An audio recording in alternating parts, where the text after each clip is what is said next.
Hello नमस्कार दोस्तों, welcome to quiz scholar. इस वीडियो में हम बात करने वाले हैं सबऑर्डिनेट कोड्स के बारे में। इस वीडियो में हम लक्ष्मीकांत का जो सबऑर्डिनेट चैप्टर है उसको कंप्लीट करेंगे। और जैसा आप जानते हैं मेरे पढ़ाने का तरीका एक फ्रेंड की तरह है, तो यहाँ पे कोई बहुत ज़्यादा लिखा पढ़ी वाला काम नहीं होने वाला है। सिंपल मैं आपको समझाऊँगा और अगर आपने इस लेक्चर को ध्यान से सुन लिया तो आपका subordinate chapter of Indian polity complete हो जाएगा। तो चलिए शुरू करते हैं।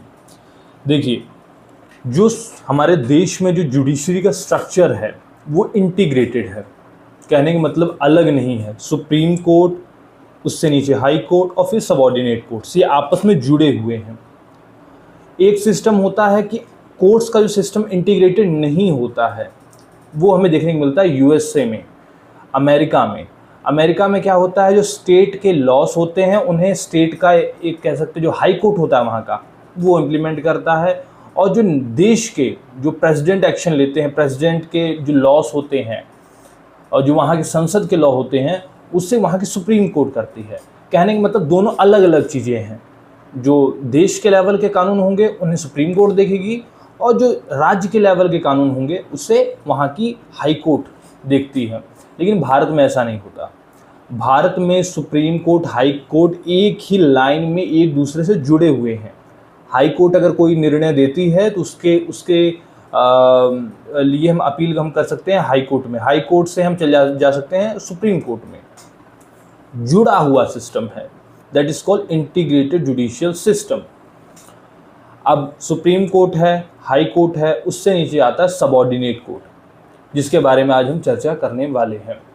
देखिए, जो सबऑर्डिनेट कोर्ट है जिसमें डिस्ट्रिक्ट कोर्ट या फिर ये जो हम जिला न्यायालय कहते हैं, वहाँ पे ज़िले के जज बैठते हैं, जो भी केसेस होते हैं अधिकतर मेनली यहाँ पे पहले जाते हैं। ये भी कोई ऐसा नहीं कि एक ही कोर्ट है, यहाँ पे भी लेवल है, जिसको मैं यहाँ पे बताने वाला हूँ। देखिए, सबसे पहली आप यहाँ पे अपनी कन्फ्यूजन इस विषय में दूर कर लीजिए कि जो डिस्ट्रिक्ट कोर्ट होता है और एक सेशन कोर्ट होता है, ये दोनों अलग नहीं होते हैं। एक ही कोर्ट है, एक ही जज होते हैं, ठीक है। बहुत जगह बहुत कन्फ्यूजन है, ऐसा कुछ नहीं होता है। अब सिस्टम देखिए क्या है। सिविल केस मतलब जहाँ पे किसी बात का विवाद है, ठीक है, सिविल मैटर है। सिविल मैटर में क्या होता है, सबसे नीचे आता है मुंशिफ कोर्ट। मुंशिफ कोर्ट, अब जी जो मुंशिफ कोर्ट है, ये कुछ मतलब इनके पास ऐसा नहीं होता कि बहुत ज़्यादा फ़ाइन लगा सकते, लिमिटेड फ़ाइन लगाने की इनके पास पावर होती है। उससे ऊपर आता है सबऑर्डिनेट कोर्ट, आ जाएगा, आप कह सकते हैं सबऑर्डिनेट जजेस कोर्ट। ये जो सबऑर्डिनेट जजेस कोर्ट है, इनके पास प्रॉपर पावर होती है, ये फ़ाइन वगैरह प्रॉपर लगा सकते हैं। और उससे ऊपर आता है डिस्ट्रिक्ट कोर्ट। जो हम सबऑर्डिनेट कोर्ट्स के बारे में पढ़ रहे हैं, इनमें भी मेनली 3 लेयर्स या 3 आप कह सकते हैं कि हायरार्की है। तो सबसे नीचे एक मुंशिफ कोर्ट, जिनके पास लिमिटेड फाइन लगाने की या लिमिटेड जुर्माना लगाने की पावर होती है। फिर आता है सबऑर्डिनेट जजेस कोर्ट, जिसके पास अनलिमिटेड है। और उससे ऊपर आ जाता है डिस्ट्रिक्ट कोर्ट, यहाँ पे डिस्ट्रिक्ट जज बैठते हैं। दूसरी तरफ आ जाते हैं जो क्रिमिनल मैटर्स हैं, किसी का मर्डर हो गया या ऐसे कोई क्रिमिनल केसेस हैं, वहाँ पे क्या होता है। सबसे नीचे आता है जुडिशियल मैजिस्ट्रेट्स कोर्ट। ये वो कोर्ट है जहाँ पे वो केस जिसमें अगर उस व्यक्ति को सज़ा सुनाई जाती है तो मैक्सिमम सज़ा 3 साल की हो, उसको ये कोर्ट देखता है। अगर ऐसा कोई मैटर है जैसे मान ली किसी का कत्ल हो गया, तो वो यहाँ नहीं जाएगा, क्योंकि अगर किसी का कत्ल हुआ है और दूसरे पार्टी ने उस व्यक्ति के खिलाफ केस किया है, तो अगर उसको दोषी ठहराया गया तो उसको उम्र कैद और फांसी तक की सज़ा हो सकती है, तो वो यहाँ नहीं जाएगा। समझ रहे हैं। तो सबसे नीचे आता है जुडिशियल मैजिस्ट्रेट्स कोर्ट, जहाँ पे 3 साल की सज़ा वाले मैटर्स जाते हैं। उससे ऊपर आता है चीफ जुडिशियल मैजिस्ट्रेट्स कोर्ट। यहाँ पे 7 साल की सज़ा वाले मैटर यहाँ पे जाते हैं। और सबसे ऊपर आता है सेशंस कोर्ट। यहाँ पे सेशन जज बैठते हैं। यहाँ पे जितने मर्जी कोई भी क्रिमिनल केस हो यहाँ पे पहुँचता है। एक है सिविल और एक है क्रिमिनल, ठीक है। दोनों ऊपर पहुँच रहा है जब सिविल मैटर ऊपर पहुंच रहा है डिस्ट्रिक्ट कोर्ट के लेवल पर, ऊपर सबसे पहुंच रहा है, तो वहाँ पे जो जज हैं वो डिस्ट्रिक्ट जज बन जाएंगे, वो डिस्ट्रिक्ट कोर्ट हो जाएगी, सॉरी हाँ डिस्ट्रिक्ट कोर्ट बन जाएगी। और जब ये सेशन क्रिमिनल मैटर ऊपर जा रहा है तो वहाँ पे वो हो जाएगा सेशंस कोर्ट। मतलब क्रिमिनल मैटर में वही जज डिस्ट्रिक्ट जज, सेशन जज बन जाएंगे, और सिविल मैटर में वो बन जाएंगे डिस्ट्रिक्ट जज। जज एक ही है, कोर्ट एक ही है, लेकिन अलग अलग केसेस में उनका नाम चेंज हो रहा है और जज का भी नाम चेंज हो रहा है। समझ गए आप? आगे बढ़ते हैं। अगर कोई भी किसी भी व्यक्ति को अगर डिस्ट्रिक्ट कोर्ट या कोई भी सबॉर्डिनेट कोर्ट, आप समझ लीजिए डिस्ट्रिक्ट कोर्ट या सबॉर्डिनेट कोर्ट किसी भी व्यक्ति को अगर फांसी की सज़ा सुनाती है तो वो ऐसे इम्प्लीमेंट नहीं होता है। उससे पहले हाई कोर्ट वेरीफाई करेगा, और अगर जब हाई कोर्ट वेरीफाई कर देगा फिर उस सज़ा को दिया जा सकता है। ठीक है, तो आपको ये एक इम्पॉर्टेंट फैक्ट है जो आपको याद रखना है। इसके साथ ही हम आगे बढ़ें तो हम देखेंगे कि भाई जो डिस्ट्रिक्ट कोर्ट है, जो सेशन कोर्ट है, यहाँ के जो जज होते हैं, डिस्ट्रिक्ट जज होते हैं, वो बनते कैसे हैं, मतलब कि क्वालिफिकेशन क्या चाहिए। देखिए ये जो डिस्ट्रिक्ट कोर्ट या यहाँ के जो जज होते हैं, ये मेनली हर स्टेट का अलग सिस्टम है। क्योंकि पहले ये सिस्टम था कि जो सिविल मैटर या फिर ये सबॉर्डिनेट कोर्ट्स हैं, इनका ऑर्गेनाइजेशन ये सभी स्टेट लिस्ट में था। 42nd कॉन्स्टिट्यूशन अमेंडमेंट एक्ट 1976 में इसे कंकरेंट लिस्ट में डाला गया है, लेकिन अभी भी मेनली कानून वैसे ही हैं। सेंट्रल गवर्नमेंट चाहे तो इसके लिए लॉ बना सकती है, लेकिन अभी ऐसा नहीं है। लगभग सभी कोर्ट्स का, सभी स्टेट्स में जो डिस्ट्रिक्ट जज बनते हैं उनका अलग अलग सिस्टम है, अलग अलग प्रोसीजर होता है, वो वहाँ की स्टेट के लॉ के अकॉर्डिंग चलता है। मेनली क्या होता है, जो लोअर, जैसे कि अब आपने देखा कि जो डिस्ट्रिक्ट जज हैं, डिस्ट्रिक्ट जज से नीचे चीफ जुडिशियल मैजिस्ट्रेट हैं, उनसे नीचे जुडिशियल मैजिस्ट्रेट हैं। तो यही जो जुडिशियल मैजिस्ट्रेट या चीफ जुडिशियल मैजिस्ट्रेट ये जो होते हैं, इनको प्रमोट करके डिस्ट्रिक्ट जज बनाया जाता है। एक ये तरीके से होता है। दूसरा, लगभग सभी कोर्ट, लगभग सभी प्रदेशों में जो हाई कोर्ट होती है वहाँ की, वो एग्ज़ाम कराती है, और उस एग्ज़ाम में कहीं प्री होता है, मेंस होता है, फिर इंटरव्यू होता है, और फिर उसी हिसाब से जब एग्ज़ाम होता है तो डिस्ट्रिक्ट जज बनाए जाते हैं। ठीक है, तो आपने समझ लेना है कि जो डिस्ट्रिक्ट जज की जो पोस्ट पे अगर किसी व्यक्ति को पहुंचना है, हर स्टेट का प्रोसीजर अलग है, तरीका अलग है, यूनिफॉर्मिटी नहीं है। ठीक है, लेकिन कॉन्स्टिट्यूशन में तीन यहाँ पे क्वालिफिकेशन बताए गए हैं जो हर जगह फॉलो होने हैं। पहला, वो किसी भी सेंटर या स्टेट या किसी भी जॉब में वो व्यक्ति नहीं होने चाहिए, मतलब कोई भी गवर्नमेंट जॉब वो ना करते हों। दूसरा, वो 7 साल से प्रैक्टिशनर हों, वो एडवोकेट हों, उनके पास 7 साल का एक्सपीरियंस हो। और तीसरा, जो हाई कोर्ट है उस प्रदेश की, उस स्टेट की, वो रिकमेंड कर दे कि हाँ ये जो व्यक्ति हैं ये इतने सक्षम हैं, इतने काबिल हैं कि इन्हें डिस्ट्रिक्ट जज बनाया जा सकता है। ये तीनों अगर कंडीशन सेटिस्फाई हो रहे हैं तो उस व्यक्ति को डिस्ट्रिक्ट जज बनाया जा सकता है। ये हमारे संविधान में लिखा है, ये क्वालिफिकेशन है। प्रोसीजर क्या होगा वो मैंने बता दिया, और लगभग सुप्रीम कोर्ट का भी इसमें है कि लगभग 25% जो सीटें हैं वो ये हाई कोर्ट, जो हर स्टेट की हाई कोर्ट होती है, जो एग्ज़ाम कराते हैं उससे भरे जाते हैं, और लगभग 50% सीटें प्रमोट होकर भरे जाते हैं।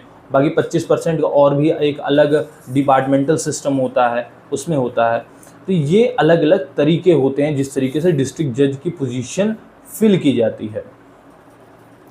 अब क्वालिफिकेशन हो गया, डिस्ट्रिक्ट जज के बारे में हमने बात कर लिया, सबऑर्डिनेट कोर्ट के हमने स्ट्रक्चर के बारे में बात कर लिया। अब इससे आगे बढ़ें तो देखिए हमारे संविधान में आर्टिकल 14 है, आर्टिकल 14 है, और वहाँ पे बात करते हैं कि इक्वालिटी बिफोर लॉ, कि इस कानून के सामने सभी व्यक्ति बराबर होंगे, कोई छोटा बड़ा नहीं होगा। लेकिन क्या हो अगर कोई व्यक्ति है जिसके पास बहुत पैसा है और कोई व्यक्ति है जिसके पास पैसा ही नहीं है, तो अगर पैसे वाला व्यक्ति अन्याय करता है तो वो कोर्ट कैसे जाएगा? क्योंकि ये हमारे एक तरीके से आप जो हमारा आर्टिकल 14 है उसका वॉल्यूशन है। संविधान तो कह रहा है कि कानून के सामने सब बराबर हैं, लेकिन अगर पैसे वाला व्यक्ति अपराध करके भी बढ़िया लॉयर लेके पहुंच रहा है और गरीब व्यक्ति अपना पक्ष ही नहीं रख पा रहा है, तो एक तरीके से हमारे फंडामेंटल राइट्स का वॉल्यूशन है। और इन्हीं सभी चीज़ों को देखते ही आया लीगल सर्विस अथॉरिटी एक्ट 1987। अब हम लोकपाल जो लोक अदालत रखते हैं, इंस्टाग्राम पे आप बहुत देखते होंगे लोक अदालत के बारे में कि भाई चलान हो गया तो लोक अदालत चले जाइए, फला दिन लोक अदालत लग रही है, ठीक है, उसके बारे में आपको बता रहा हूँ। तो क्या होता है, लीगल सर्विस अथॉरिटी एक्ट 1987 आता है और इसको इम्प्लीमेंट किया जाता है 1995 में। इस एक्ट का कारण लाने का पर्पस क्या था? देखिए, इस एक्ट को लाने का जो पर्पस था कि जो व्यक्ति कह सकते हैं कि पिछड़े तबके से हैं या फिर जिन व्यक्तियों की, जिन परिवारों की आर्थिक स्थिति बहुत अच्छी नहीं है, वो व्यक्ति भी कोर्ट का सहारा ले सकते हैं और उन्हें इस एक्ट के तहत फ्री ऑफ कॉस्ट लॉयर उपलब्ध कराए जाते हैं। ये मेन जो पर्पस रहा है। और दूसरा रहता है लोक अदालत ऑर्गेनाइज कराने की। तो देखिए 1995 में ये इम्प्लीमेंट हो गया। अब इसका सिस्टम क्या है? सबसे पहले देखिए, supreme court legal service committee है, उससे नीचे आता है high court legal service committee, उससे नीचे आती है डिस्ट्रिक्ट लीगल सर्विस कमेटी, जो आ गया तालुक लीगल सर्विस कमेटी है। जो सुप्रीम कोर्ट में जो केसेस होते हैं वहाँ पे, क्योंकि देखिए जो लोक अदालत में वो ही केसेस जा सकते हैं जो कंपाउंडेबल होते हैं। कंपाउंडेबल का मतलब है जहाँ पे कॉम्प्रोमाइज़ किया जा सकता है। नॉन कंपाउंडेबल केसेस लोक अदालत में नहीं लाए जा सकते, ठीक है। तो जो supreme court legal service committee होती है उसका क्या काम है? वो दो काम यहाँ पे करती है इस एक्ट के तहत। पहला कि जो सुप्रीम कोर्ट में कोई व्यक्ति है जिसकी आमदनी बहुत कम है, वो अपने पक्ष को नहीं रख पा रहा, वो अच्छा वकील नहीं उसको मिल रहे हैं, उसको फ्री ऑफ कॉस्ट वकील उपलब्ध कराना, ये काम है इस कमेटी का।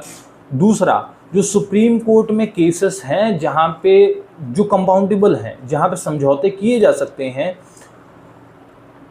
उन मैटर्स में लोक अदालत ऑर्गेनाइज करना। सुप्रीम कोर्ट में जो केसेस हैं उसके लिए Lok Adalat supreme court legal service committee ही ऑर्गेनाइज कर सकती है और कोई नहीं कर सकता है। वैसे ही high court legal service committee है। हाई कोर्ट में अगर कोई व्यक्ति पहुंचता है, वो गरीब है, उसे भाई उसके पास पैसे नहीं हैं, तो ये कमेटी देखेगी कि इसके पास इसको देना चाहिए नहीं देना चाहिए। अगर लगता है कि हाँ भाई इसको फ्री में वकील मिलना चाहिए, तो high court legal service committee उसे फ्री में वकील दिलवाएगी। और दूसरा काम होता है कि अपने लेवल पे जो केसेस हैं, हाई कोर्ट में जो केसेस हैं जहाँ पे समझौते किए जा सकते हैं, वहाँ पे लोक अदालत ऑर्गेनाइज होती हैं। ये मेनली इसका काम होता है इन लोक अदालत का। ऐसे ही तालुका वाली हैं, सिस्टम के ताल्लुक लेवल पे ये चीज़ें देखती हैं। और यहाँ पे एक और सिस्टम आता है, क्योंकि बहुत कॉम्प्लिकेटेड है, मैं आपको बहुत सिंपल बता रहा हूँ। एक है NALSA, national legal service authority. सबसे ऊपर ये जो लॉ बना लीगल सर्विस अथॉरिटी एक्ट, इसके तहत जो नालसा है, नेशनल लीगल सर्विस अथॉरिटी, ये पूरे भारत के लेवल पे इन चीज़ों को देखती है कि हाँ जो गरीब व्यक्ति है उसको क्या फ्री में वकील मिल रहा है कि नहीं, लोक अदालत सही से काम कर रही है कि नहीं कर रही है, अगर इसमें कुछ और कानून लाने की आवश्यकता है तो ये अथॉरिटी देखती है। वैसे स्टेट के लेवल पे स्टेट लीगल सर्विस अथॉरिटी है और डिस्ट्रिक्ट लेवल पे डिस्ट्रिक्ट लीगल सर्विस अथॉरिटी है। तो थोड़ा मैं अगर आपको क्वालिफिकेशन बता दूं, किस व्यक्तियों को, किन लोगों को ये फ्री ऑफ कॉस्ट लॉयर की फैसिलिटी या फिर कैसे लीगल एड मिलता है। तो अगर कोई व्यक्ति जिसकी जो इनकम है साल की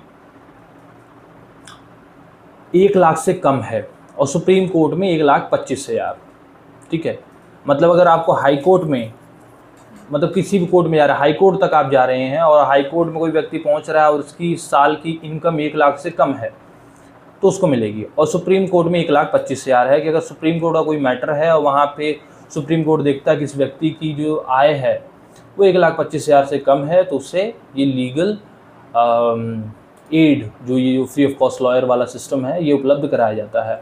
महिलाओं को उपलब्ध कराया जाता है, दलित कम्युनिटी को, जो पिछड़े लोग हैं, लेबर है, कोई जैसे कि कोई आपदा होगी वहाँ के जो विक्टिम्स हैं, इन सभी को भी ये फ्री ऑफ कॉस्ट सुविधा उपलब्ध कराई जाती है।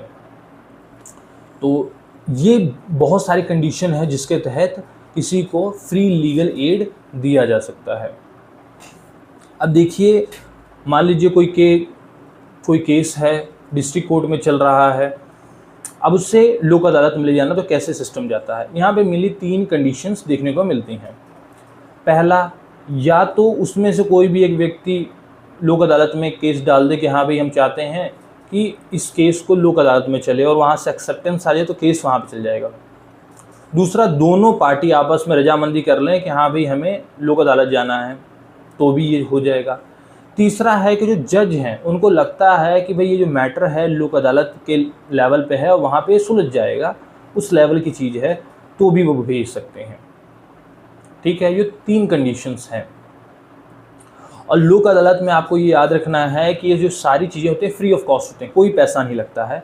और अगर कोई व्यक्ति, जैसे कि मान लीजिए कोई मैटर है, पहले हाई कोर्ट गया या डिस्ट्रिक्ट कोर्ट में मैटर चल रहा है, तो वहाँ पे फ़ीस देनी पड़ती है, वहाँ पे फ़ीस जमा करानी पड़ती है। लेकिन क्योंकि लोक अदालत में जाने का एक ही तरीका नहीं है, ऐसा नहीं कि डायरेक्टली आप लोक अदालत चल जाएंगे, डायरेक्टली भी जा सकते हैं, लेकिन अगर आप किसी का मैटर किसी कोर्ट में भी चल रहा है तो वहाँ से भी लोक अदालत जाया जा सकता है। तो मान लीजिए कोई व्यक्ति है, वो डिस्ट्रिक्ट कोर्ट में उनका मैटर चल रहा है, दोनों पार्टी ने अपनी फ़ीस जो होती है वो जमा कराई हुई है, और जो माननीय जज साहब हैं वो कहते हैं कि भाई आपका मैटर कंपाउंडेबल है और हमें लगता है कि ये लोक अदालत के लिए फ़िट है। वहाँ पे जाता है और वहाँ पे समझौता अगर हो जा रहा है तो ये जो फ़ीस यहाँ पे किसी भी कोर्ट में जो आपने जमा की है वो रिफ़ंड हो जाती है, वापस हो जाती है। अब देखिए, लोक अदालत में जो भी अथॉरिटी लोक अदालत ऑर्गेनाइज, जैसे supreme court legal service committee करा रही है कि high court legal service committee करा रही है, कौन करा रहा है, तो वो बताते हैं कि भाई ये जो पैनल बैठेगा इसमें कौन कौन लोग होंगे, क्या क्वालिफ़िकेशन होंगी। मेनली मैं अगर एवरेज मोटा मोटी बताऊं तो 3 लोगों का पैनल बैठता है। एक होते हैं जुडिशियल ऑफिसर होते हैं, दूसरे जो व्यक्ति होते हैं वो एडवोकेट होते हैं, ठीक है, और तीसरे व्यक्ति होते हैं जो एक समाज सेवक होते हैं। ये 3 लोगों का पैनल बैठता है और यहाँ पे मैटर देखे जाते हैं। दूसरी बात, लोक अदालत में कभी भी जो केस है, कोई भी मैटर पे जो फैसला दिया जाता है, दोनों पक्षों को कह सकते हैं जब सलाह कर लेते हैं, आपस में रजामंदी कर लेते हैं, तभी वो निर्णय दिया जाएगा। जैसे दोनों पक्षों की बात सुन ली गई और अब यहाँ पे कहा जा रहा है कि ये आपका मैटर आने वाला है, आप दोनों व्यक्ति सलाह कर लीजिए, मान जाइए। और अगर दोनों व्यक्ति आपस में रजामंदी कर ले रहे हैं तभी लोक अदालत में जो फैसला है वो सुनाया जाता है। और एक बार फैसला आ गया, आप दोनों पार्टी ने कहा हाँ ठीक है सर, आपने जो कहा है मान ले रहे हैं कि हाँ भाई, जैसे एक व्यक्ति ने 10,000 लिया है और एक व्यक्ति को पैसे लेने हैं, जज साहब ने कहा कि भाई आप इसके पैसे दे दीजिए, केस आपका सारा ख़त्म हो जाएगा, कोई मैटर दिक्कत नहीं होगी। दोनों पार्टी ने कहा ठीक है भाई मैं आपके 10,000 दे देता हूँ, दोनों रजामंदी कर ली, लोग जज साहब ने अपना फैसला दे दिया। जब भी लोक अदालत में एक बार फैसला सुनाया जाता है, उसके बाद उस फैसले को किसी भी कोर्ट में आप अपील नहीं कर सकते। नॉर्मल जैसे डिस्ट्रिक्ट कोर्ट का से कुछ फैसला आया तो आप हाई कोर्ट में जा सकते हैं, हाई कोर्ट से आया सुप्रीम कोर्ट में जा सकते हैं। लोक अदालत में जब भी फैसला आता है तो कहीं भी अपील नहीं किया जा सकता, ये फीचर है। क्योंकि अगर अपील पे अपील करना है तो कभी पता ही नहीं चलेगा कौन सा निर्णय फाइनल है, और सारे केस एक तरीके से सुप्रीम कोर्ट सुन रहा होगा, ठीक है। हालांकि वहाँ पे काफ़ी रिस्ट्रिक्शन है, कुछ कंडीशन पूरी होती हैं तभी आप सुप्रीम कोर्ट में कोई केस जा सकता है, लेकिन फिर भी तो जुडिशरी जो हमारा न्यायिक प्रणाली है उस पे से बोझ को कम करने के लिए ही ये जो सिस्टम है लोक अदालत का वो लाया गया है कि आप दोनों रजामंदी हमने कराई, फिर फैसला आया, और जो फैसला आएगा उस पर आप अपील नहीं कर सकते, फाइनल होगा, ठीक है। तो ये थे मेनली लोक अदालत जो हम काफ़ी सुनते हैं, चालान वगैरह में काफ़ी जो चीज़ें होती हैं वो यहाँ पे देखने को मिलती हैं। और इससे फ़ायदा ये है कि देखो भाई, केस बहुत जल्दी सुलझ रहे हैं, सस्ता है, कहीं ना कहीं अब इसका अपील नहीं हो सकती, तो बर्डन कम हो रहा है हमारे जुडिशरी पर से। अगर इससे आगे अगर हम देखें लोक अदालत वाले मैटर में, तो इससे आगे आता है मतलब एक कमी अगर हम देखें लोक अदालत में, तो एक कमी यहाँ पे ये रहती है कि अगर मान लीजिए दोनों पार्टी की बात जज साहब ने सुनी, लोक अदालत में सुना गया और वहाँ पे बताया गया कि हाँ भी ऐसे ऐसा आपको करना है, लेकिन रजामंदी नहीं हो रही है, दोनों पार्टी मान ही नहीं रहे हैं, तो फिर क्या होता था कि फिर उस केस को वापस जिस कोर्ट से लोक अदालत गया था उस कोर्ट में फिर वापस केस भेज दिया जाता है लोक अदालत के द्वारा कि भाई ये मान नहीं रहे हैं, आप मेरिट के बेस पे आप निर्णय दीजिए। एक तो ये कमी रही। दूसरा, कुछ ऐसी सर्विसेज होती हैं जहाँ पे बहुत जल्दी कुछ कॉम्प्रोमाइज़ हो जाए उसकी आवश्यकता होती है। जैसे बिजली का बिल है, अब किसी व्यक्ति का 2 महीने का या 1 महीने का साइकिल होता है अलग अलग स्टेट्स का, और बिजली का बिल 2000 की जगह 2 लाख आ गया। अब वो व्यक्ति भी कोर्ट में जा रहा है, मान लीजिए बिजली विभाग कह रहा है कि आपको इतना बिजली बिल भरना ही पड़ेगा, तो लोक अदालत जाना है, लेकिन लोक अदालत तो हमेशा तो रहती नहीं है, इस समय समय पे ऑर्गेनाइज कराई जाती है, एक तरीके से आपका ऐसा कैंप लगता है। तो ऐसी चीज़ों के लिए परमानेंट लोक अदालत की आवश्यकता महसूस हुई, और यही कारण है फिर आता है ये जो लोक अदालत, ये जो लीगल सर्विस अथॉरिटी एक्ट है, इसमें 2002 में अमेंडमेंट किया जाता है और परमानेंट लोक अदालत आती है। ये जो परमानेंट लोक अदालत है ये एसेंशियल, ये जो पब्लिक यूटिलिटी से रिलेटेड चीज़ें हैं इसके केसेस को सुनती है। क्यों? क्योंकि भाई देखिए, अगर रजामंदी कर लोगे तब तो निर्णय आ गया, नहीं करोगे तो फिर वापस मैटर जाता है उसी कोर्ट में जहाँ से आया था, फिर वहाँ पे फिर वही प्रोसीजर होगा, तो बहुत समय व्यर्थ होता है। परमानेंट लोक अदालत में क्या है कि या पहले तो रजामंदी से कराएंगे, रजामंदी से अगर मान लिए दोनों पार्टी की तो ठीक है, कॉम्प्रोमाइज़ हो गया, समझौता हो गया, लेकिन अगर नहीं होता है तो परमानेंट लोक अदालत ही फिर जैसे बाकी कोर्ट्स मेरिट के बेसिस पे सज़ा या फिर फैसला सुनाते हैं वैसा करती है। ठीक है जी। और दूसरी बात है, परमानेंट होती है तो ये जो पब्लिक यूटिलिटी से रिलेटेड चीज़ें हैं वहाँ पे इसकी बहुत आवश्यकता होती है। प्रोसीजर सारा सेम ही है, नॉन कंपाउंडेबल केस यहाँ पे भी आते हैं, ठीक है, जहाँ पे कॉम्प्रोमाइज़ हो सकता है। और जहाँ तक मेरी जानकारी है, जो परमानेंट लोक अदालत होते हैं वहाँ पे 1 करोड़ तक का मैटर सुना जाता है। जैसे बिजली विभाग हो गया, वाटर सप्लाई डिपार्टमेंट हो गया, या कोई पब्लिक ट्रांसपोर्ट से रिलेटेड मैटर है, या ऐसा कुछ भी है जो पब्लिक यूटिलिटी का मैटर है वो यहाँ पे जाता है। और यहाँ पे भी मेनली 3 लोगों का पैनल बैठता है। जो ऑफिसर होते हैं वो होते हैं या तो एडिशनल डिस्ट्रिक्ट जज हो जाएंगे, या डिस्ट्रिक्ट जज होंगे, या उनसे ऊपर के लेवल के ऑफिसर होंगे, और 2 वो व्यक्ति होंगे जिनका पब्लिक यूटिलिटी के फील्ड में अच्छा खासा एक्सपीरियंस है। यहाँ पे भी इस तरीके से फैसला सुनाया जाता है। तो ये है परमानेंट लोक अदालत जो हमने अभी देखा। अब इससे आगे बात की जाए तो एक आता है, छोटा सा टॉपिक है फैमिली कोर्ट का। तो देखिए, जो फैमिली कोर्ट है ये सिस्टम यहाँ पे ये होता है कि यहाँ पे भी कॉम्प्रोमाइज़ कराने की बात की जाती है। जैसे कि किसी के भी फैमिली में कोई विवाद है, ठीक है जी, सक्सेशन का कोई इशू है, या फिर मैरिज का कोई मैटर है, डिवोर्स का मैटर है, तो वो फैमिली कोर्ट में जाता है। फैमिली कोर्ट में दोनों पार्टी की रजामंदी कराई जाती है, नहीं होता है तो फिर फैसला आता है। तो फ्लेक्सिबल मैटर होता है फैमिली कोर्ट का। और ये फैमिली कोर्ट का सिस्टम है ये 1984 में लाया गया। और जो स्टेट गवर्नमेंट है उस स्टेट में, मतलब या कह सकते हैं स्टेट गवर्नमेंट है उस सिटी में फैमिली कोर्ट इस्टेब्लिश करती है जिसकी पॉपुलेशन 10 लाख से अधिक होती है। ठीक है, तो जब किसी भी सिटी में फैमिली कोर्ट बनाना है तो जो सरकार है वहाँ की वो हाई कोर्ट से डिस्कशन करेगी, और फिर ये जब दोनों मतलब हाई कोर्ट कहते हैं हाँ भाई यहाँ पे ज़रूरी है, तो फिर फैमिली कोर्ट वहाँ पे इस्टेब्लिश किया जाता है। क्योंकि बड़ा शहर है तो ऐसे विवाद होने की संभावनाएं बहुत होती हैं। तो ऐसे में जो डिस्ट्रिक्ट कोर्ट है और बाकी कोर्ट है उन पे बोझ ज़्यादा बर्डन ना पड़े, तो इसके लिए अलग सिस्टम होता है कि फैमिली वाला जो मैटर है वो ये कोर्ट देखेगी। हालांकि जिस सिटी की पॉपुलेशन 10 लाख से कम है वहाँ पे भी ये किया जा सकता है, ये हाई कोर्ट और स्टेट गवर्नमेंट आपस में डिस्कस करके करती है, लेकिन मेनली यही 10 लाख वाला फार्मूला यूज़ किया जाता है। और अगर फैमिली कोर्ट ने कोई भी निर्णय सुना दिया है तो उसको एक बार ही अपील की जा सकती है हाई कोर्ट में, उससे आगे आप नहीं जा सकते। ठीक है, तो ये सारा फैमिली कोर्ट का सिस्टम है मेनली। एक कॉन्सेप्ट हमारे लक्ष्मीकांत में जब हम पढ़ते हैं वो आता है ग्राम न्यायालय का। ये लॉ कमीशन की रिकमेंडेशंस पर ये सारी चीज़ें आई। तो देखिए क्या है, ये महसूस किया गया कि जो गांव होता है और गांव से जो जिला होता है, डिस्ट्रिक्ट होता है, वो दूर होता है।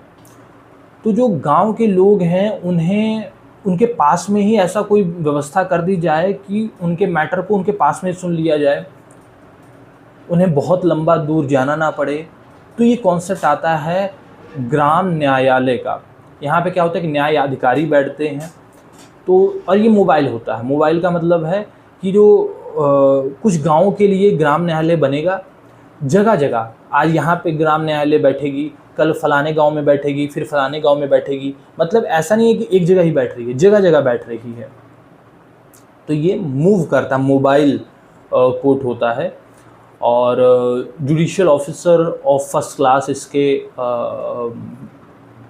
जो जज होते हैं, जिन्हें न्याय अधिकारी कहा जाता है। जो भी मैटर होते हैं यहाँ से मान लीजिए न्याय अधिकारी या ग्राम न्यायालय ने कोई निर्णय दिया और उसके लिए अगर अपील करनी है तो डिस्ट्रिक्ट कोर्ट में किया जा सकता है और 6 महीने के अंदर उसका निस्तारण किया जाता है, सिविल मैटर हो या फिर क्रिमिनल मैटर हो। लेकिन यहाँ पे दिक्कत ये है कि क्योंकि अब जगह जगह कोर्ट लग रही है और क्योंकि कोर्ट में भैया नोटरी, स्टाम्प पेपर, ये सभी चीज़ों की आवश्यकता होती है, तो मोबाइल कोर्ट होने के कारण इन सब की थोड़ी दिक्कत रहती है। और बहुत बार क्या होते हैं, क्योंकि ग्राम न्यायालय का भी जो एरिया है और जो डिस्ट्रिक्ट कोर्ट और अदर जो सबऑर्डिनेट कोर्ट्स हैं इनका भी एरिया है, आपस में ओवरलैप करता है। मतलब इस मैटर के लिए आप तो ग्राम न्यायालय देख लें या फिर डिस्ट्रिक्ट कोर्ट चल जाएं या सेशन कोर्ट चल जाएं। इसीलिए बहुत सारे लोग डिस्ट्रिक्ट लेवल पर जाना ज़्यादा प्रायोरिटी देते हैं। यही कारण है कि थोड़ा सा ये जो सोच के इससे इम्प्लीमेंट किया गया है उतना होने में थोड़ी दिक्कतें हो रही हैं। लेकिन हाँ, अगर इसमें सुधार किए जाते हैं तो ये इसमें भी काफ़ी चीज़ें सुधारी जा सकती हैं। तो ये सारा कॉन्सेप्ट था सबऑर्डिनेट कोर्ट का, जो मैंने पूरी कोशिश की कि आपको बहुत ही आसान शब्दों में जो होता है वो समझाऊं, और वो मैंने पूरी कोशिश की है। अगर आपको वीडियो में कोई कन्फ्यूजन रह गई है तो आप वीडियो को एक बार और देख सकते हैं और मुझे पूरी उम्मीद है आपको पूरा समझ आ जाएगा। कोई कन्फ्यूजन, कोई डाउट है तो आप कमेंट सेक्शन में पूछ सकते हैं और रेगुलरली इस चैनल पर इसी तरीके की वीडियो आती रहेंगी। Thank you.